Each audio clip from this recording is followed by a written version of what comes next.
Well, for more on this topic, lots to unpack. We've got Craig Erlam here, a senior market analyst, joining us from Oanda. Great to see you. So on the surface of all of it, the fact that inflation has dropped to 8.7% for the month of April, falling below that crucial 10% for the first time in 8 months, it sounds good, but actually below the surface, we've got food inflation at 19.1%, which is quite depressing. Craig, tell us more.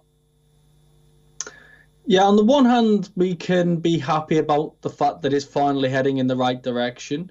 But food inflation, as you say, fell from 19.2% to 19.1%. So if that's the pace that we're going at, then it's not going to get much easier for households for quite some time.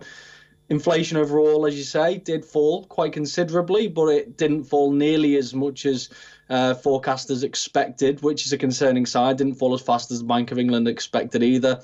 And I think the most worrying component of this was that core inflation, which is ultimately what the central banks are most obsessed with, because that strips out volatile items like energy prices, that actually rose, and it rose by 0.6%. And that was completely unexpected. That was expected to remain unchanged at 6.2%. So when you take all of this into consideration, this was a pretty terrible inflation report, in my view.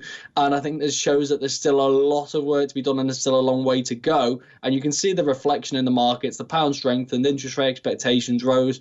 And now the median forecast for interest rates, the peak of interest rates here in the UK is somewhere between 5.25 and 5.5%. So that's basically another full percentage point still to come if markets are to be believed.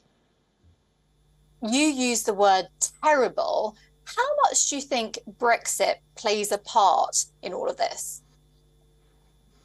I think it plays a compounding effect, and I think that's mostly related to maybe if you could look at the labour market, some areas where we've seen additional tightness as a result of that, but we have seen more net migration from outside of the EU. So I think that any impact that we saw in the early days of Brexit, I think, has probably been somewhat undone since then. So I think it has had a marginal effect on the inflation rate that we've seen so far, but only because it's compounded what we've seen from other external shocks, primarily initially obviously the supply chain issues during the pandemic, and then of course the war in Ukraine.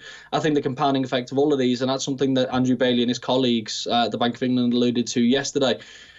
Economies can sustain one shock and it can have transitory effects on inflation, but when you get shock on shock on shock, then it starts to become more ingrained because it just simply lasts longer and people believe that inflation is either here to stay or it's not going away anytime soon. And that starts to feed into spending habits, into wage expectations and negotiations. And that's when things become more ingrained and central banks have to work a lot harder to get it under control. And before we let you go, you mentioned Andrew Bailey in the central bank there. We are expecting a rise, I believe, of 25 basis points. Is this the right direction to go in? Because obviously that affects people who are on lower incomes and don't have any savings. The thing we have to contend with here always is what's the biggest cause of worsening livelihoods in the UK and around the world at this point in time. Is it higher interest rates or is it higher inflation? And higher inflation, I think, is undoubtedly worse, not just because it affects everyone now. 20% food inflation, people feel. Higher energy prices, people feel. And other services prices as well, people feel.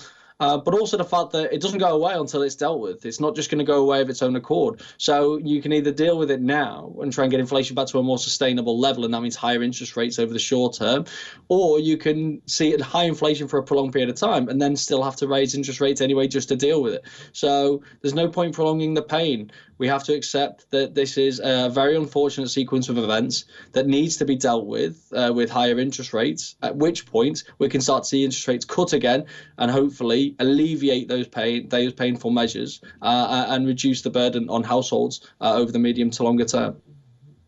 OK, that makes sense. Thank you so much. A long way to go from the sounds of it, though. Craig Erlam, thank you so much indeed for your time from Oanda today. Thank you.